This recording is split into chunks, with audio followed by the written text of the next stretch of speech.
Today, I guess we're not going to annex everything east of 540 from Fort Smith into Barling, but other than that, let's call the Planning Commission meeting to order.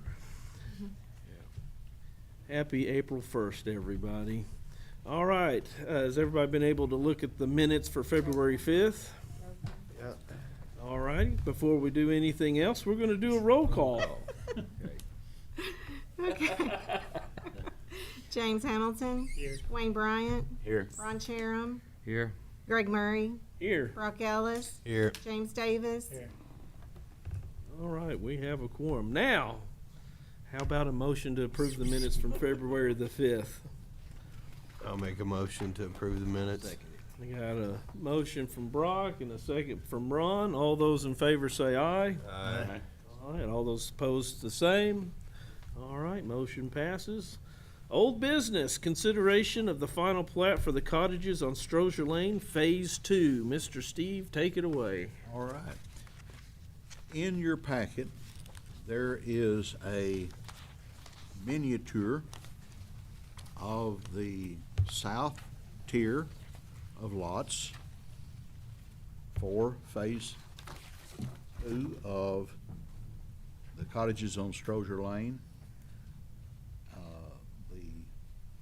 The property owner, Rusty Peoples, is here. He's done business with us before, and I will let him explain to you at what he needs and thinks and plans and what's going on. Oh, okay. Well, we had, back in 17, when we submitted original plat, it had these Phase 2 lots on there. So all we're doing is seeking approval from the Planning Commission for the development of those 8 lots. Lot 21, where the big tree is, it sets on Strozier Lane. We expanded that, and we're gonna leave that as a green space, so there'll actually be an addition of 7 building lots, lot 22 through lot 28. They will have Ebbing Loop addresses, and will come and go from Ebbing Loop. The back 2 lots, lot 27 and lot 28, will be serviced by a driveway, a private drive to those 2 lots. They're a little bigger lots that set to the west of the designated property. Same style of house, kind of lowland cottage, exposed rafter tails, colorful, unique to each one of them. Sewer is in this development. Water and gas are on the other side. Electricity, I don't know where it'll be. Getting OG&E to commit to something is a challenge these days, so it'll be probably in that southern utility easement, I'm thinking. And we have fire hydrants, those existing fire hydrants on lot 14 and lot 20, so have that covered. Now, Any questions or? Looks good. Nice little development out there. Thank you. you got, are all the originals finished now? And Yes, those original 20 lots are built out. And we'll have the 7 more lots, and then keep moving south when we get these done. you say moving south, do you own more beyond this? Yeah, some of Joanne's property. Yeah. Yeah. Okay.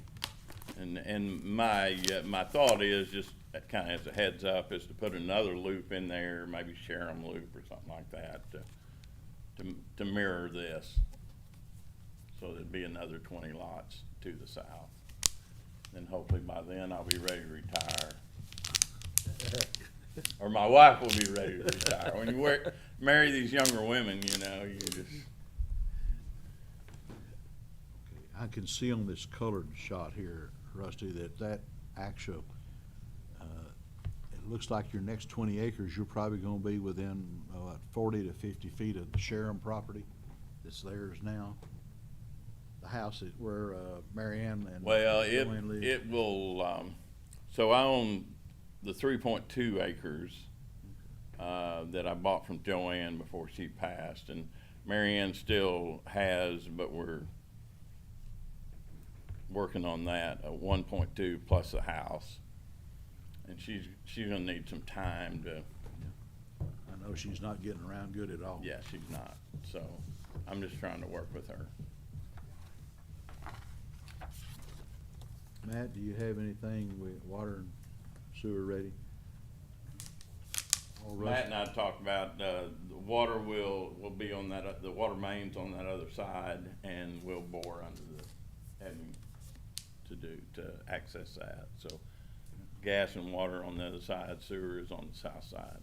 OG&E, you talked to them about underground or overhead? Yeah, I'm hoping it's underground, I mean, but getting them to, Need a red and black rock eater. getting them to commit to anything is a challenge right now. Is there anything departure from these right here that you furnished to us?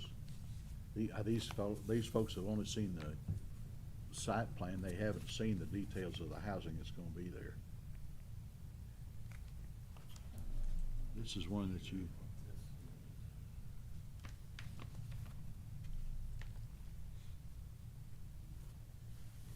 This must, well, that's the reason I I asked. don't know where this came.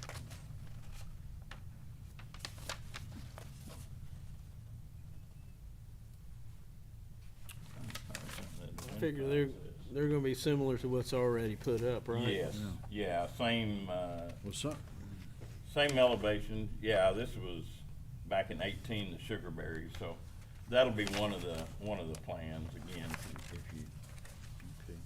wanna get an idea of what's there, or you can pull through there and get a good glimpse, so.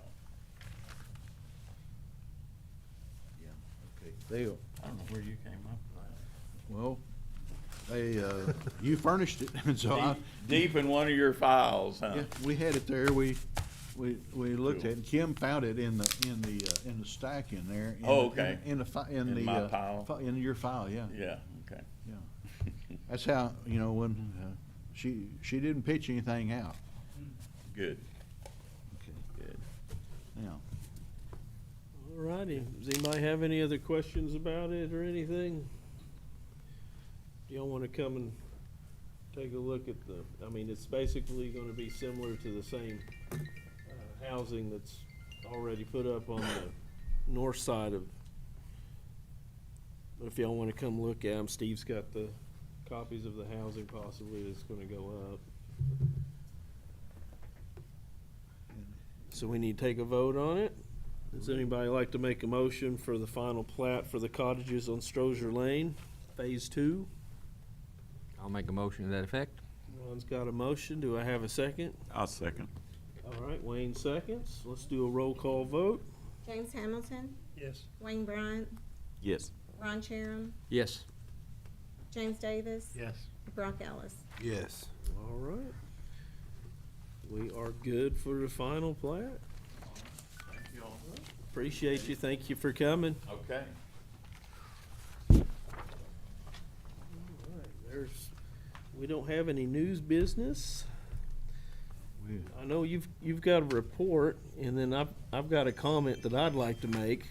go ahead. All right. Was it 2 years ago that this commission changed a zoning for the right as you first come up the hill, for that one plat of land from, what was it? We changed it from R2 to a C1 or? All the farms are R1 when they first come in. Okay. We changed it from an R1 to a C2? Or is it a C? Now you're talking about on 22 Highway? Yeah. Yeah, that was a C2. Okay, so we changed it to a C2. We were told that the gentleman was gonna bring in a car lot. It's been 2 years. Has anybody seen a car lot on this property? No. His attorney came in, said it's all in development, no problem, some hiccups. We haven't been, I'm under the impression that I just think we should turn it back to what it was before if there's not gonna be any development. Yeah. I mean, that's just my opinion. I don't know how you guys feel about it, but when someone comes and say, hey, I wanna put in a car lot, and 2 years down the road, there's no car lot, I'd like to know what's going on. I know you guys would like to know what's going on as well, but I think I don't know, have we been schnookered, or What zone do you want to change it to? I think we should change it back to what it was until. R1. Yeah, back to an R1. Okay. Now, Have you had any persons wanting to buy anything in R1? the back side of that was R1. The Yeah. front side was all C2. What happened is, if you remember where the house set out there, the C2 zone mirrored the arc of the highway. It was like, 250 or something like that back from the highway curb. And when they came in and wanted to do the car, then the back part, which back goes all the way back to L Street and back up to whatever that 96th, back in 96th, that part was all residential. And so when he asked, we turned it all to commercial property at C2, so he could build the lot. Now, With some resistance from the public too, I believe. those guys, and they don't understand that, number one, you can build duplexes, or you can, and once it's a commercial property, you can build on it in residential form, but you're building, quote, downhill to a lesser value, okay? The greater value is the commercial property, okay, which lets you put anything out there. So what you're looking at is, are the people over on L, and that's, what is that, Matt, 25th Street up there? 25th. Or that is a one-way in. Yeah. So there's a one-way in, and Tommy, what is it, 800 foot or something like that is the distance that you can have, because you've got to have a cul-de-sac or a turnaround for a fire truck and trash truck. Oh, yeah. So Barling's mother lived. so before you cut your nose off to spite your face, Yeah. you gotta see, what they can and cannot do. And this is something that I'm gonna tell you now in the meantime. The guy that come in for the car lot has bought the rest of the hill, Yeah. except for the two houses on the hill, which is Adams and Watson. He's bought it all the way down, and then, in order to support the land that's filled down by the cemetery is still there. Yeah. But Beam and Blake have bought two strips of property for access down there that it shows on the passing. I've told everybody in a joking manner that that's where they're gonna put the casino. Oh, yeah. And then the parking lot will be down on the flat ground down there. Yeah. That's in Fort Smith anyhow. Once you get into that field down there, that's in Fort Smith's property. That's in their city limits. Yeah. So you have to really be cautious about when you zone this, if they're gonna build on it. If they build, you gotta be able to, either go out through Fort Smith down there, which is the drive that would go by the cemetery if you could get it, or you gotta be able to have the 800-foot rule, I think, which is the cul-de-sac for fire prevention, and dead ends, and isolated traffic. And I can't remember which the rule is or where it is, but it is in from NFPA. So you need to think about that when you do that, because in the meantime, Harriot came this week and he bought the property that a man over on Moody had, and he got the property line wrong and sent the crew out and cut down the neighbor's tree. Oh. And that has provoked a real swarm of hornets. But that is a civil matter, and so I let Shauna Bell, whose tree he whacked down, and Steve Harriott, the guy who owned the car lot, proposed. He hired the crew that got out there and cut it down, and she was threatening to have them arrested. It starts out as a civil matter. It's civil. We because it gets even worse.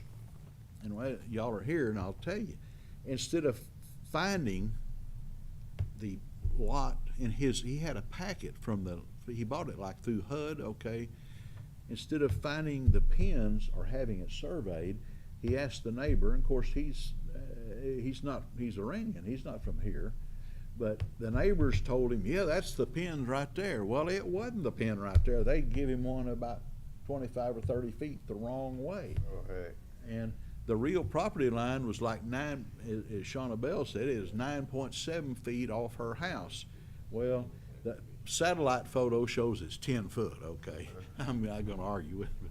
But anyhow, so I managed to get them to, at least they're talking to one another. They weren't going out shooting each other. But I can imagine the surprise and the tree that he had cut had limbs hanging out over his house. That's the house that Fred Sullivan had built years ago. It's got the drive-through and the rock and everything. And of course, Fred and his wife are both gone, and so you can't really say anything about it. But whatever they did years ago, everybody missed the point. This is not a subdivision. Yeah. That property, unlike where you live, was a meets and bounds property, just like you'd surveyed out in the country, okay? Because it was out in the country when they built it. So if I told her the other day, if you wish to build on it and you want to remain on that property, we need a property description of the meets and bounds that you want severed, and you can have that lot. And then if you want to classify it and build and ask for a duplex, because we have other duplexes in that same area, and a PZD right across the road, then you come ask for it. Yeah. But this thing is not, it was not a lot. It wasn't a subdivision. The subdivision was what Paul Walker and them built back behind it. Yeah. And that's what governs. So anyhow, it's a tangled web when you start dealing with it, But and this is what Greg asked, because that property down there that Harriott bought was never platted. It's a meets and bounds lot, a meets and bounds property. And if you wanted to carve it up, you could. But if you had it, you'd have to make a road arrangement, and Tommy'd be right in the middle of that, because you don't want to make a hazard for either a trash truck or a fire truck if something goes wrong. Yep. And they could very well build on the commercial side of that zoning, the original commercial, and you couldn't go through there anyhow. Yeah. So you have to stop and think about what you're doing and when. And Yeah, I figure it's been 2 years and we need to know what's kind of going on. I guess if you can kind of see if you can reach out to him, see where we're at on that. And because I don't know about you guys, we need to grow, we need to get going, and I don't like sitting and waiting. That's one of my things, Just sit on it. Let's get it done. Either you're going to do it or you're not going to do it. Just let us know so we can adjust accordingly. But that's the only thing I had. Anything else new? no, sir, not right now. None. We're gonna make this a brief meeting. Anybody else have anything? Ron, would you do the honors? Make a motion to adjourn. All right, got a motion. Do I have I'll a second? second it. All right, all those in favor say aye. Aye. All right, we are adjourned. Folks, have a great, wonderful April Fool's Day. Now, vote.